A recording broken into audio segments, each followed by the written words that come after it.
Yo, what's up? It's Troy from Modern Valor Dating, and today I want to do a book review on The 7 Habits of Highly Effective People by Stephen Covey.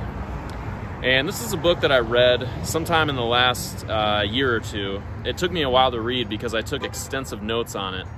And I wanted to do a little review and just talk about a few things that stood out to me that have helped me in my life from this book.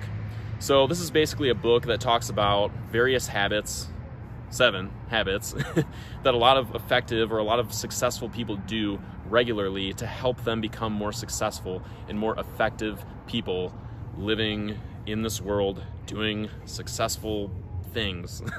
So the first thing that stands out to me and the first thing that helped me in this book was the concept of seek first to understand, then to be understood.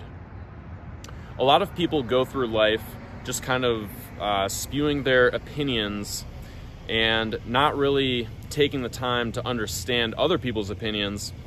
And you might see this a lot on social media especially, but even, a lot in real life too. People tend to either argue their point or just back out of the conversation instead of really listening and understanding to the other person's point of view and then giving their point of view.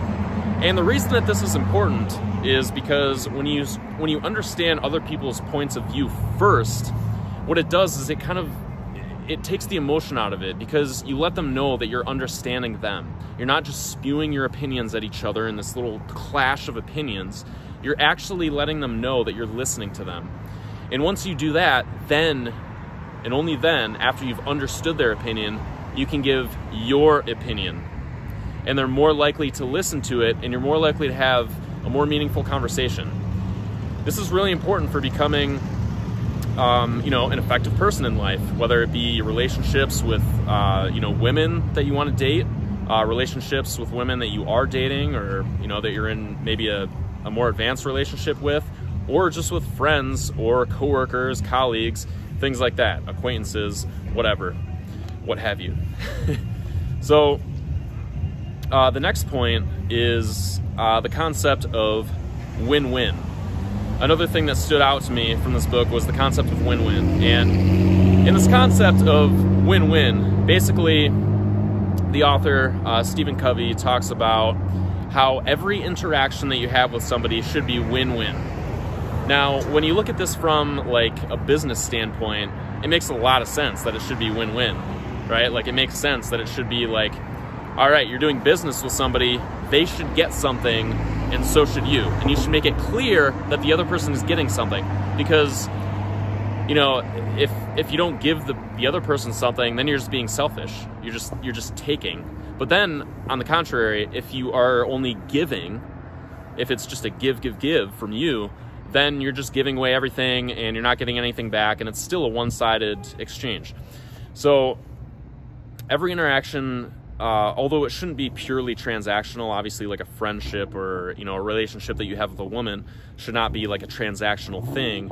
However, each party should kind of benefit from it. If you look at it from a dating standpoint, win-win makes sense, because when you're going out with a girl and maybe you want to go home together, it should not only be you. A lot of guys are in this taking mindset where they're like, man, I just want to get laid, or I just want this girl in my life, but they don't think of the girl and what she wants. You should make her life better. She should feel good about, hanging out with you. She should feel good about going on a date with you. She should feel good about sleeping with you. So you need to make sure that you're communicating your value in a way where she's going to get it. She gets that you're a valuable person that's going to be adding to her life as well as she's adding to yours. So the third thing that really stands out to me from this book that I learned was keeping the end in mind. One thing that Stephen Covey talks about is parents, how parents, when they're raising kids, a lot of parents have a tendency to think about, or to not think about the end. So when they're parenting a kid, a lot of times they'll give the kid whatever they want in the moment just to shut the kid up. But then the kid misses out on a lot of learning experiences. For example, if a kid wants to learn how to build a tree house, for example. That just came to mind. And the parent just does it for him because it's like, well, it'll just be quicker if I do it. Then when the kid's older, he never built the skill of building the tree house, even if it would have been frustrating, and even if it would have taken a lot more time for the kid to build the tree house, it still would have created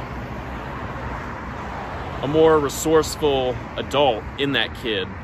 So if the parent was really thinking of the end, keeping the end in mind, that parent probably would have let the kid build the treehouse on his own and let him get frustrated and let him, sacrifice immediate pleasure in order to build those skills to build the treehouse. You can apply the same concept to your dating life.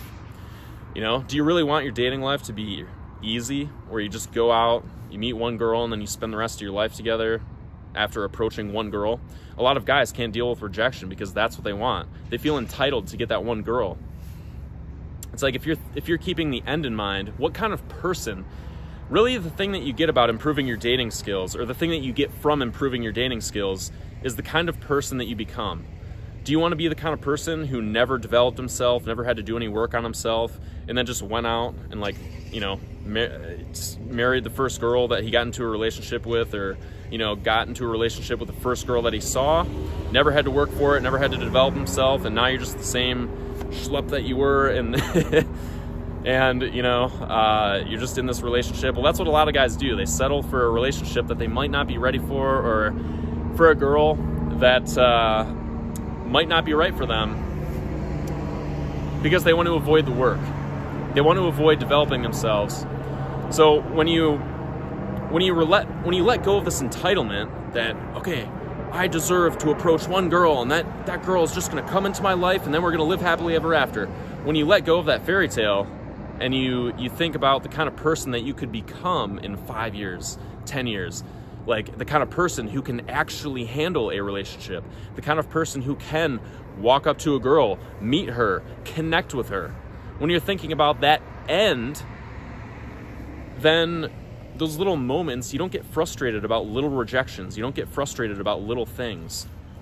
So you're thinking about the big picture as opposed to each moment. Like, you're not putting too much pressure on yourself for each little moment of your life, for each little approach that you do, approaching women, or each little rejection, or each little mistake that you make.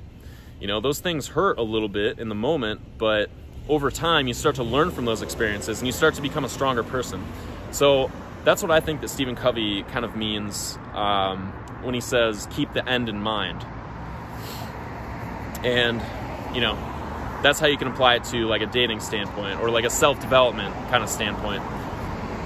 So yeah, it's a really good book, The 7 Habits of Highly Effective People. I would recommend it to anybody who's looking to be successful in anything, let alone dating or business or something. Career-wise, if you're looking to be a successful and effective person who gets things done, I would check out this book. Peace.